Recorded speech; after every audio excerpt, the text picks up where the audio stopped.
Lamig.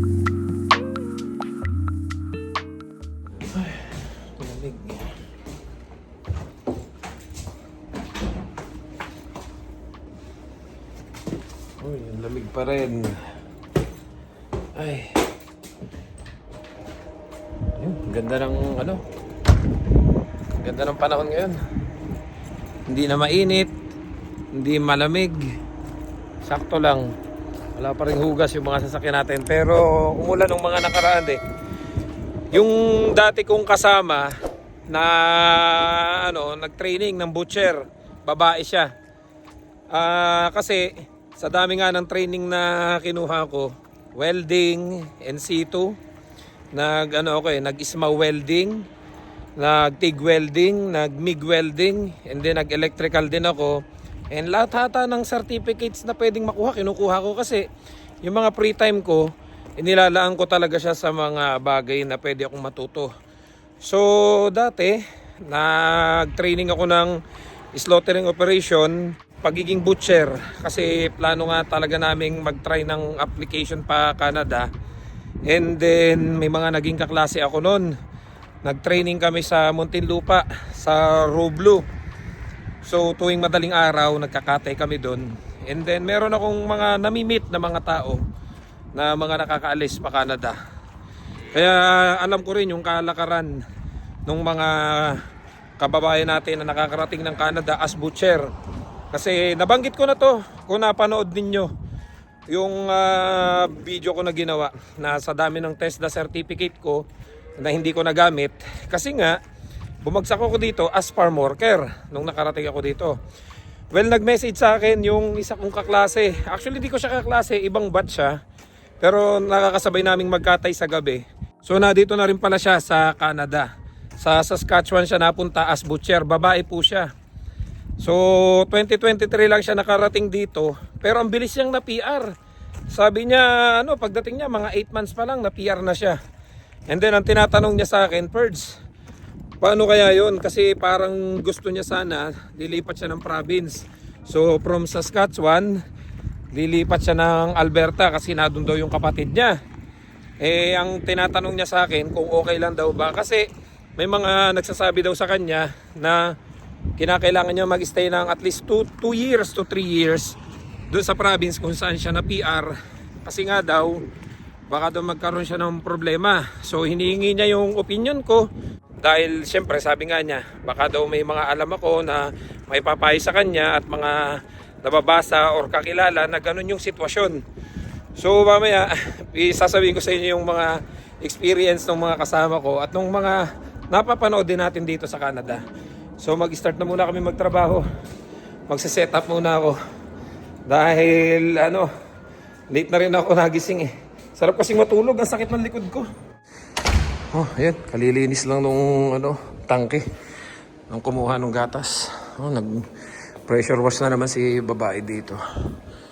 Ito yung kanyang pressure wash eh. Oh, kalilinis lang ng makina kaya mas maganda ngayon. Ayan, set up na tayo.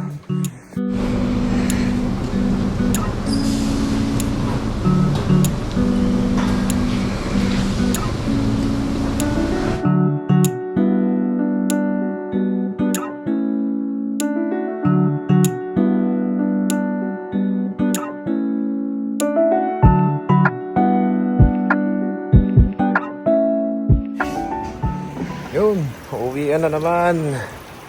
Ayan, pipick upin na uli yung gatas namin. Sila yung na-pick up. Ayan, tinuturuan siguro niya yan bago.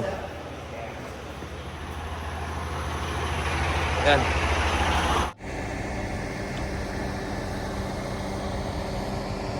Ayan, naantay na ako ni Herbert. Ayun oh. Kikwentuhan na naman kami niyan. Mga buhay-buhay. Maganda-ganda na yung panahon ngayon dito. Ang bilis na tapos ng winter.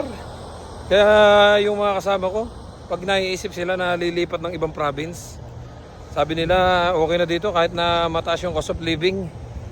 At least yung iniilaga namin na winter, yung makapalang snow. Grabe. Kasi yung iba, yun ang ayaw eh. Yung nagtatrabaho ka ng kapalang snow. Okay na, parang naka-recover ka na. Naka-recover ka na. Ilang beses na ako dumadaan dyan na saradong-sarado ka eh. Oo. Yun nga pala si Herbert is dating galing Alberta. Mga food counter sila and then inabot sila nung 4 in, 4 out. Yung sa loob ng 4 years hindi ka pa PR, eh kailangan nyo nang umuwi ng Pilipinas. So nangyari, yung mga kasama niya, kasi sa Alberta daw dati, way back 2015, puro food counter. So yung mga food counter ng Alberta naglipatan dito sa British Columbia at dito naghanap ng mga farm jobs. So dito sila nakahanap. Ayan, until now, na dito sa Herbert, siya ang pinakamatagal na namin ditong naiwan na Pilipino, permanent resident na yan, na dito sa farm. So dito na sila nag-stay, gusto na nila talaga dito. Kasi nga yung weather dito sa BC, talagang maganda. Can you imagine ngayon, itong taon to, parang 2 weeks lang. 2 weeks lang nag-snow dito. Saglit na saglit lang. Isang bagsak and then natenga na yun ng mga 1 week and then wala na. Tapos yung sumunod na habol ng snow wala na ulit. Kaya tuyo na ulit yung mga paligid. Dun sa Alberta ngayon nakikita ko, tsaka dun sa ibang part ng Canada, sa Toronto, grabe yun, may snowstorm pa. Ang kapal. Nakikita ko ngayon yung mga My Day, yung mga post ng mga kakilala ko. Kaya doon sa nagsasabi, pag na-PR kayo, lipat kayo ng Alberta, lipat kayo ng Saskatchewan, lipat kayo ng ibang province. Yung iba, marami talaga dito na after na PPR sila, lumilipat sila ng Alberta dahil sa kagustuhan nila na yung murang bahay.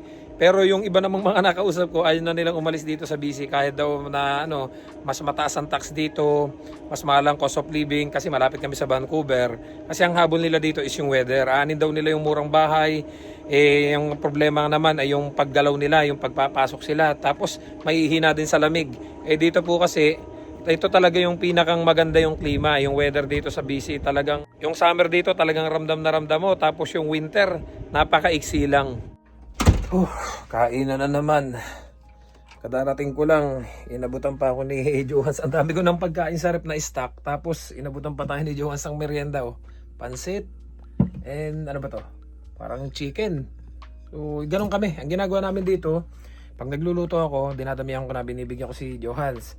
Tapos pag siya naman nagluluto, dinadamihan na rin niya, binibigyan niya ako. Kaya palitan lang, nakakatikim kami ng iba't ibang luto. Well anyway, dun nga pala sa nagtatanong, shoutout nga pala doon sa magkapatid na si Cora Floriano at saka si Carol Floriano.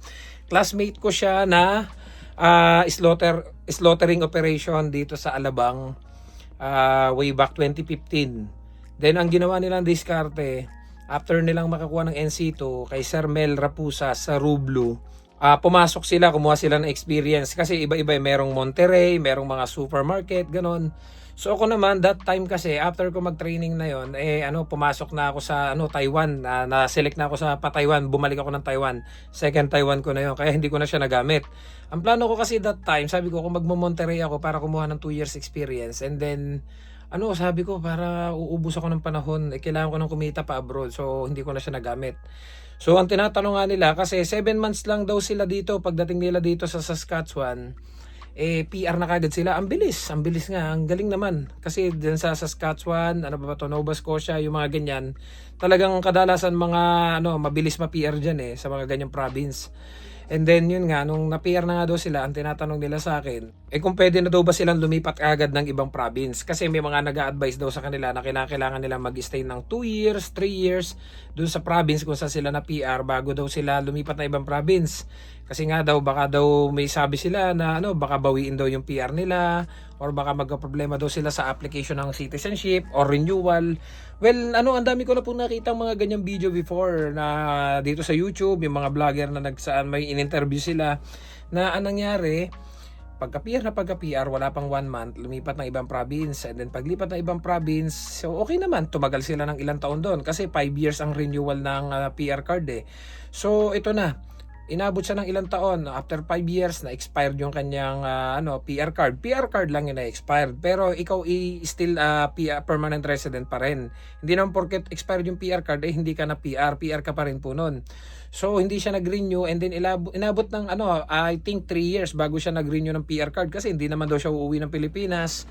Ganon. So, 5 years na PR na siya, na-expired yung kanyang PR card, hindi niya na-renew, inabot pa ng ilang taon, then nung magre-renew na siya, dun na check daw ng immigration officer na pagka-PR niya doon sa province kung siya na PR, lumipat na ibang province, so dun siya nagkaroon ng problema.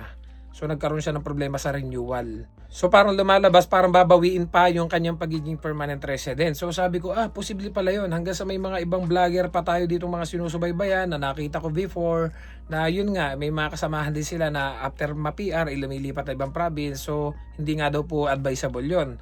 Pero ako, personal kong mga nakasama, ito, i-share ko lang din sa inyo, na ka-PPR pa lang, wala pang 2 months, 3 months, pagkalapag na pagkalapag, pagkakuha ng PR card, lumipat na ibang province.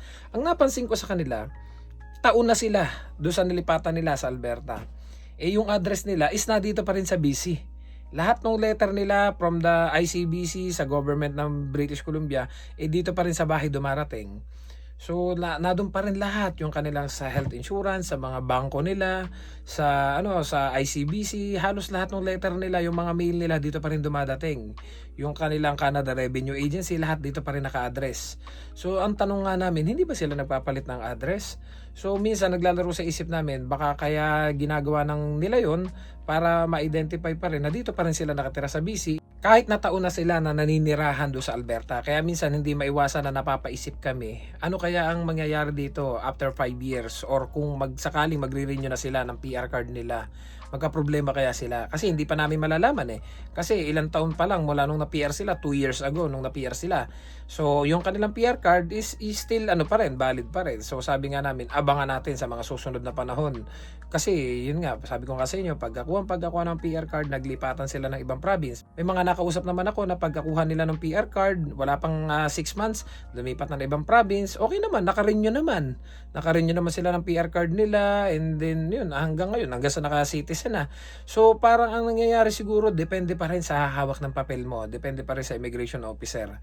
Ika nga, pag na-timingan ka, kasi kung mag-a-apply tayo ng PR, kagaya ko naka-apply na po ako ng PR, nakalagay po dun na yung plan of stay mo kapag na PR ka. So lalagay mo, so since nasa British Columbia tayo, di sa British Columbia din po yung nilagay ko. Din sabi nga din po sa akin ng mga matatagal na dito na naka-experience ng ganyang sitwasyon, na nagka-problema sa kanilang renewal ng PR card, kasi nga yung province kung saan na nag-nominee sa'yo para sa PR mo, bigla mong lalayasan after mong makuha yung PR mo. Kaya daw yung iba, kapag halimbawa magre-renew na, doon na nagkakaproblema. So yun lang yung may sasagot ko doon sa classmate ko sa slaughtering operation na PR na at may planong lumipat ng ibang province.